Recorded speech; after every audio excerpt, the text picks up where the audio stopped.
Olá pessoal, tudo bem? Meu nome é Leandro Cirilo e você está no canal Por que Não Everest? E o livro de hoje é de Laura Beth Jones, Jesus, o maior líder que já existiu. Como os princípios de liderança de Cristo podem ser aplicados no trabalho, gerando crescimento, harmonia e realização. Ele buscava o essencial. Os fariseus pediram a Jesus que fizesse um resumo dos ensinamentos dos profetas e lhe dissesse qual era a lei mais importante de todas. Jesus respondeu: Ame o Senhor seu Deus com todo o vosso coração e com toda a alma e com toda a mente. Este é o maior mandamento e o mais importante. E o segundo mais importante é parecido com o primeiro. Ame o seu próximo como a si mesmo. Mateus capítulo 22, versículo 34 ao 40. Ele sintetizou milhares de ensinamentos escritos e teorias em 3 linhas. Se as pessoas pudessem compreender seus valores centrais, economizariam anos de dúvidas, confusão e energia desperdiçada na tentativa de encontrar direção de suas vidas. Jesus dizia essencialmente: se você deseja ser feliz, faça essas coisas. Os publicitários são pagos para reduzir as coisas à sua essência. Pegue a campanha publicitária da Nike, por exemplo. Todas as fábricas representantes de vendas, produtos, energias, custos, lucros e objetivos da companhia foram resumidos pela agência de publicidade ao slogan Just Do It. Só foram necessárias 3 palavras para criar uma campanha premiada que provocou grande impacto nas vendas. Minha amiga e sócia Sally Scanman gosta de dizer as seguintes palavras de estímulo aos seus colaboradores: seja brilhante, seja breve e depois vá embora. Os líderes identificam, articulam e resumem os conceitos que motivam os outros. Mais importante ainda é que eles sintetizam esses conceitos de forma que possam ser facilmente compreendidos. Perguntas. Se você tivesse de resumir sua mensagem ao essencial, como ela ficaria? Como você cortaria os excessos de suas palavras e feitos? Ele sabia que ninguém poderia arruinar os seus planos. Imagine como Jesus deve ter se sentido quando um membro de seu grupo voltou-se contra ele. Muitas pessoas já viveram experiências semelhantes no trabalho, no amor e com os amigos. Mas mesmo quando Judas o traiu, Jesus não fracassou. Mateus 26, do 47 ao 49. Apesar de todo o maquiavelismo e das forças sinistras do mal unidas contra ele, Jesus não fracassou. Ele observou o golpe e prosseguiu. Ninguém pode oprimi-lo ou detê-lo, a menos que você decida não se levantar de novo. Traições, chefe com más notícias, ex-associados furiosos, empréstimos que não chegam, tudo isso faz parte do drama da vida. Mas os líderes não desistem quando sofrem uma derrota. Eles insistem em obter a vitória. Perguntas. Que recente perda ou traição você sofreu que poderia fazer com que desistisse? Se você desistir, qual será realmente o motivo da sua derrota? Ele estava disposto a agir. Um líder deve estar tão comprometido com o projeto que deseja de qualquer maneira. Davi não se voltou para ver se as tropas o estavam seguindo quando foi encontrar Golias. Ele não era nem mesmo um rei, mas simplesmente um pastor quando enfrentou o gigante. Ele se tornou rei depois de confrontá-lo sozinho. Jesus estava comprometido em curar, ensinar e pregar, independentemente do fato de seu grupo o seguir ou não. Ele teria feito o trabalho colocado diante dele como seu Pedro e Maria Madalena.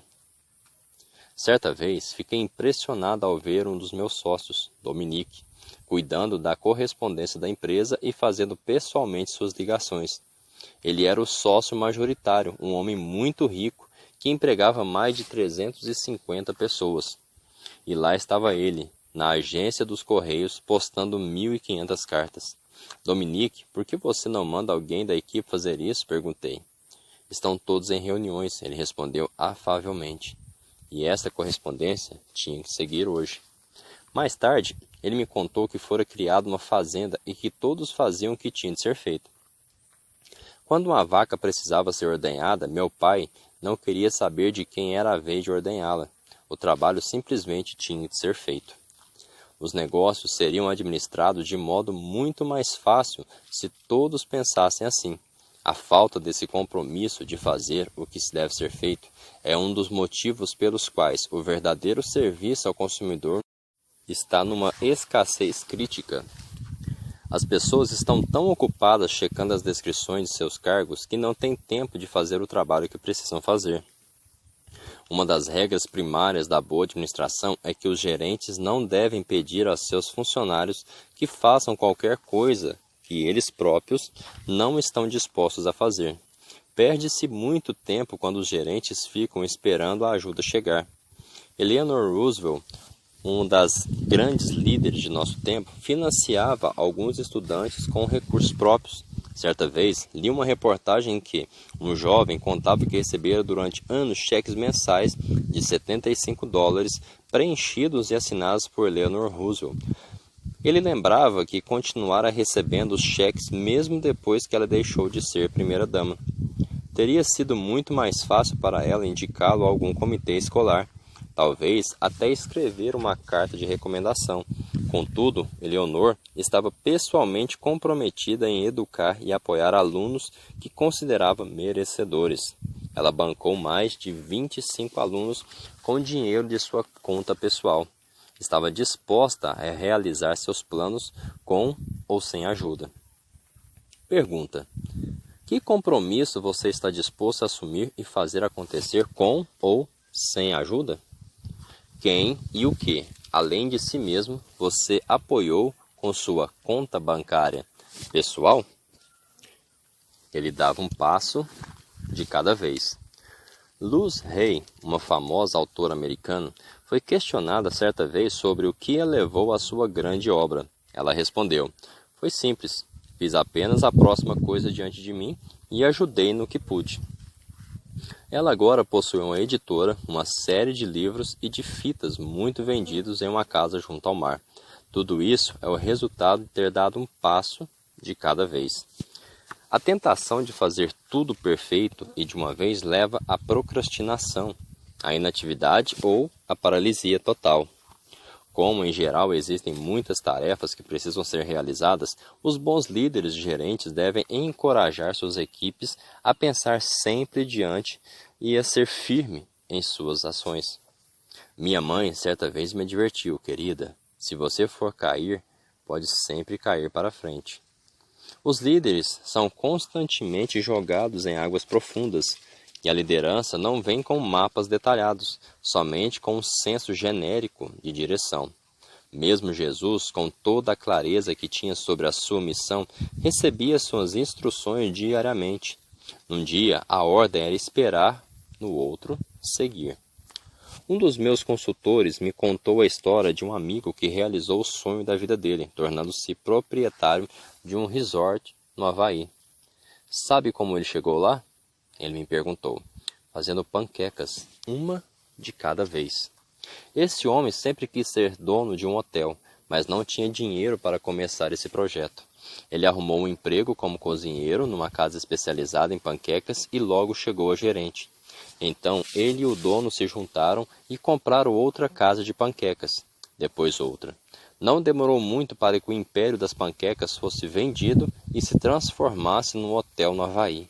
Ron, eu disse rindo, ele estava fazendo restaurantes e não panquecas.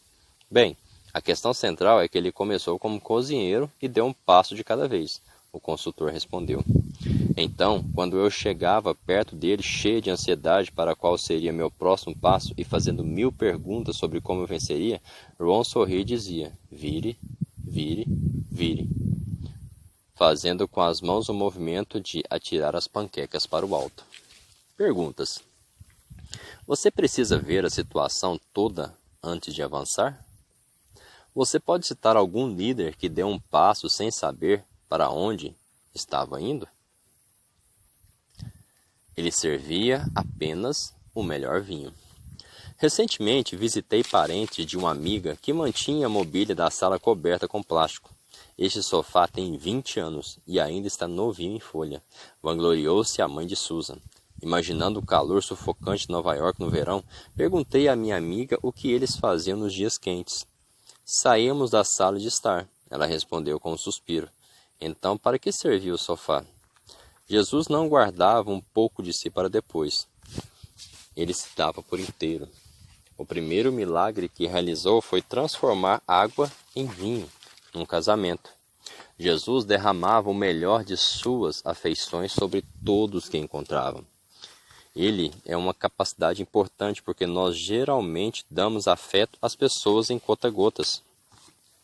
Provavelmente todos nós tivemos um professor que dizia que ninguém merecia nota 10 ou um chefe que jamais elogiou nosso trabalho. Certa vez, ao começar um novo emprego, fiquei surpresa com a recepção calorosa de uma das secretárias. Quando fomos apresentados, ela olhou para mim e disse com entusiasmo: "Espero que você trabalhe aqui para sempre." Ela não me conhecia, mas queria que eu se tornasse sua amiga.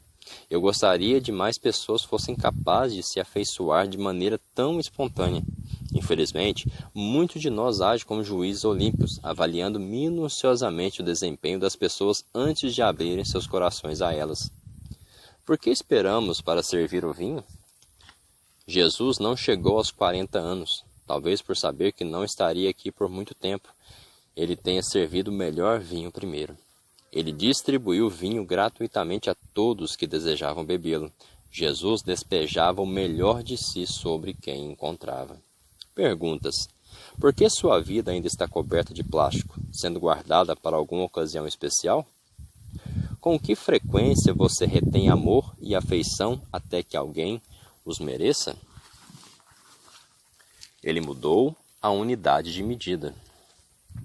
Talvez a coisa mais importante que um líder possa fazer seja mudar a maneira de medir as coisas. Jesus constantemente dizia: "Está escrito, mas eu digo."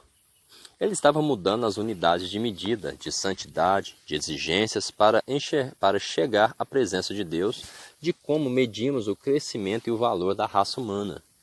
O que importa não é a quantidade de orações, e sim a profundidade delas. Não é sua boa aparência, e sim a maneira como você trata os lírios. Todos nós somos escravos de nossas ideias, e o conceito que temos de sucesso é o que nos impulsiona. Um dos maiores conflitos da consciência que eu tenho vem do fato de que minha mãe era artista e meu pai vendedor. Minha mãe pintava um quadro e meu pai o admirava por um instante e depois perguntava: "Por quanto acha que poderia vender isso?" Talvez seja essa a razão por que fui fazer publicidade. Digo às pessoas que fui criada para isso.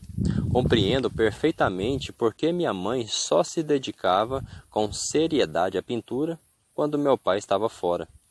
A pesada unidade de medida dele colocava o espírito criativo dela em xeque.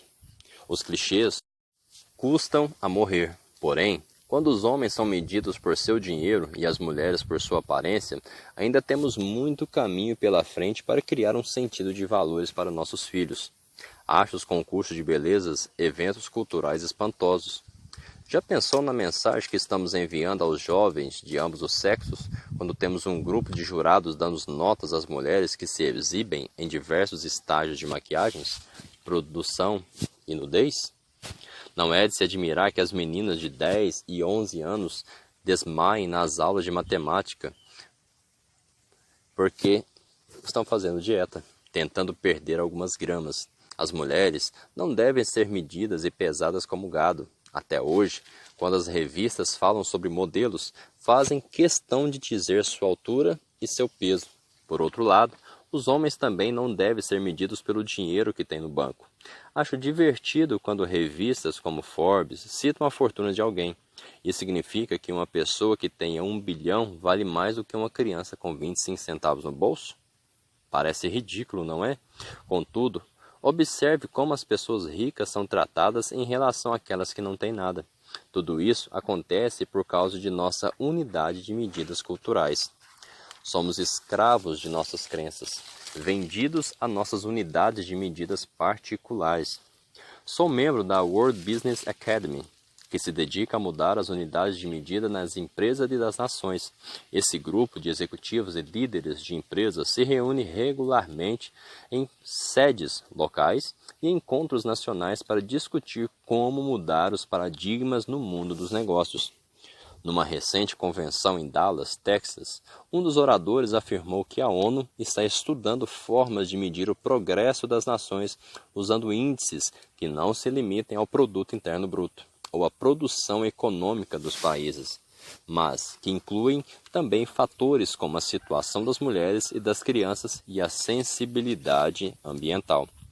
A premissa da World Business Academy é de que, se o lucro é a única medida de sucesso das empresas, o resultado será a exploração de recursos, com efeitos drásticos sobre o equilíbrio sustentável do planeta e o desenvolvimento espiritual dos seres humanos. Vamos parar um instante para pensar em Hollywood e a sua busca por lucros cada vez maiores. Li que os filmes de ação obtêm melhores resultados nas bilheterias tanto nos Estados Unidos como em outros países. Por isso, a indústria cinematográfica vem produzindo uma série de filmes que dinamitam, mutilam e destroem. A magia da tecnologia do computador também está alcançando resultados excelentes. As crianças agora podem comprar um videogame que permite que o vencedor arranque o coração ou retire a espinha do oponente derrotado. Diversos milhões de dólares e muitas ideias estão sendo investidos para planejar esses jogos infantis lucrativos. Isso é o melhor que podem fazer? Com todos os dons ao nosso comando e à nossa disposição, com todos os séculos de avanços tecnológicos, é isso que oferecemos ao nosso Criador e às nossas crianças? Esse é o nosso futuro criativo? Usar dinheiro como a única unidade de medida parece uma forma infalível de decadência. Jesus disse algo especificamente a esse respeito, pois o amor ao dinheiro é uma fonte de todos os tipos de males, e algumas pessoas que querem tanto ter dinheiro se desviam da fé e encheram a sua vida de sofrimentos. 1 Timóteo 6,10. É hora de todos nós mudarmos a unidade de medida, como medimos o sucesso, como medimos o progresso e como medimos a nós mesmos. Perguntas. Atualmente, que unidade de medida você está usando para determinar o seu valor? É o dinheiro? São suas realizações? É o seu peso? O número de carros que você tem? O que é? Que unidade de medida você gostaria de mudar? Gostou? Compartilhe, curta, pegue uma dica para você. Sempre que você for ouvir, tenha do seu lado um papel, uma caneta e comece a praticar essas perguntas e essas respostas. Um grande abraço e o próximo é: ele se importava com os outros. Fiquem com Deus.